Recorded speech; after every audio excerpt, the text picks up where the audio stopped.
Hello, everyone, and welcome back to Hooptober, where today we're talking about one of my favorite movies on this list, the absolute surrealist masterclass that is Inland Empire, directed by David Lynch, with, I don't think, any critical acclaim, because who, as a critic, will acclaim a movie this bizarre?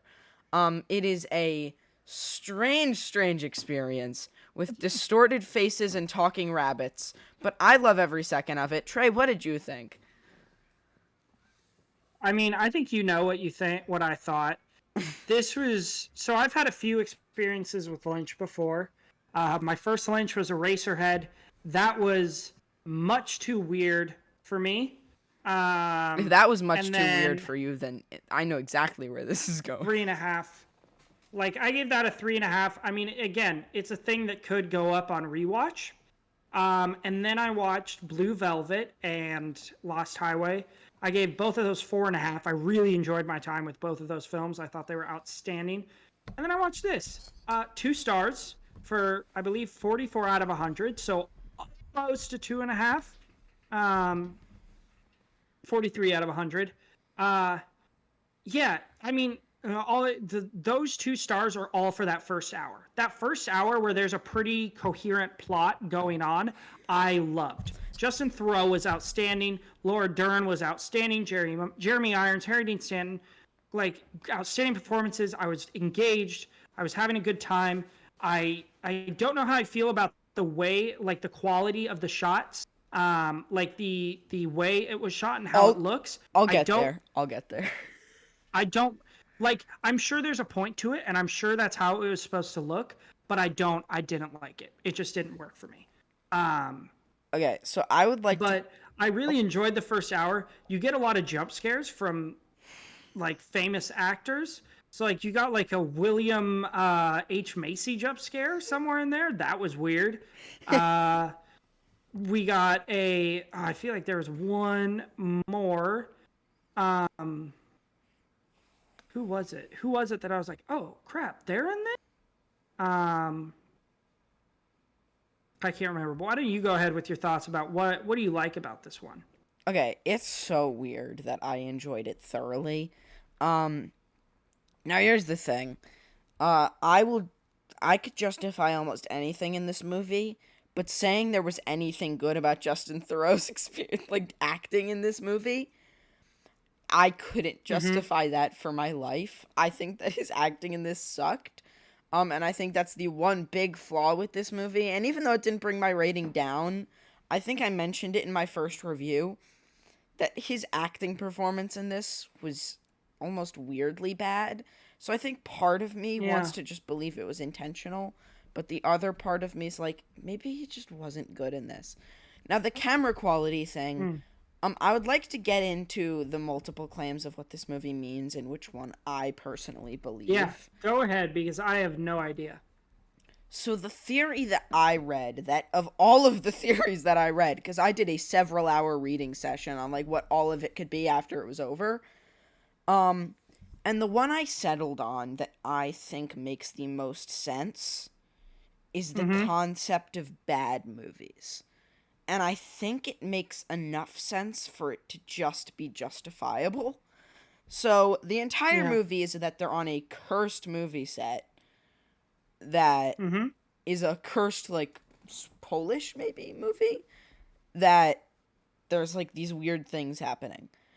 Now, there's this one really bizarre scene where there's a lady, and I cannot remember her name, where she's talking. This one bizarre scene. There's this one scene out of the entire movie of bizarre scenes. Is what you should say. Yeah. Oh god, we just had another blackout. My bad. That was for me trying to open a tab. God, why can I not remember this lady's name? So there was someone in this movie that her scene was really, really strange, where she was just talking and it was like an iPhone just going in and out on her face, you know? Yeah, the actress's name is Grace Zabriskie. because Grace. as she's just credited as visitor number one. Because I know it's exactly what you're seeing when you were talking about. It made me so uncomfortable. Yeah. So, yeah, Grace Zabriskie. Ah, God. So the concept is that this is sort of a movie intended to stand up against the norms of Hollywood. Where if you watch something like Avengers, it is going to be a perfectly shot, everything is to a T how the director would want it. This is basically like a middle finger to those. And it's just like, I'm going to do this how I want to do it, and it's going to be weird. It's going to be incoherent, but it's going to be fun. And it's just David Lynch having fun and having no regulations on himself with what he's intended to do. Which, when you have a movie like Blue Velvet, Mulholland Drive, I'm assuming Lost Highway, where it's a very, Mm-hmm. it's weird, but it all makes sense. Yeah. This is a movie that by the end of it, you have no clue what just happened. And that's kind of what you love about it, but at the same time, you don't love it because you're so confused. And I think that of all of the theories makes the most sense with Cursed Movie being just a bad movie and that's the set they're on. And my theory is that this entire bizarre strange film is the final product of the movie they were working on. And that it's a cursed Yeah. movie and that's why it's so weird. But this is what the director of the weird cursed movie they were working on wanted it to be. Cursed. Just really go as far into that concept of this was a cursed movie set as that director was able to. And I think that if Yeah. that's what it is, that's pretty awesome.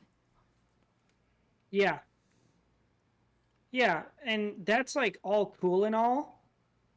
I just didn't. And like really cool theme. I respect it. It's One sec. definitely. I'm not even going to act like this is a movie that's for everyone because this is a movie that's probably Oh for no. such a little I'm amount of sorry. I'm people. having some pizza struggles. Yeah. Um. Yeah. I think it was good. I didn't think it was great. I think it can go up on rewatch. That's all I have. Yeah. Yeah. It's so weird, man. And it has like little Yeah. throwbacks to Twin Peaks. It has little throwbacks to a lot of Lynch's stuff. Like the talking rabbits thing where it's the animated thing where Naomi Watts is a talking rabbit. Yeah. That was based off of an old short Lynch did called Rabbits. So a lot of Mm-hmm. little throwbacks. So it's sort of like a passion project for Lynch, which I really like. I admire it. Yeah. So, yeah. Yeah. Well, there's our review of Inland Empire.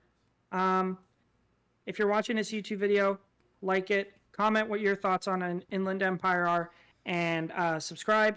And Check out our Inland Empire merch live now, I guess. yeah, and you know where to find us on social media. I'm Trey the Film Noob everywhere. Jagger's Jagger Film Fan on Letterboxd. Jagger the Movie Guy on Twitch and Instagram, and then Jagger Film Reviews on TikTok. And thank you for joining us today on The Average Film Enjoyer.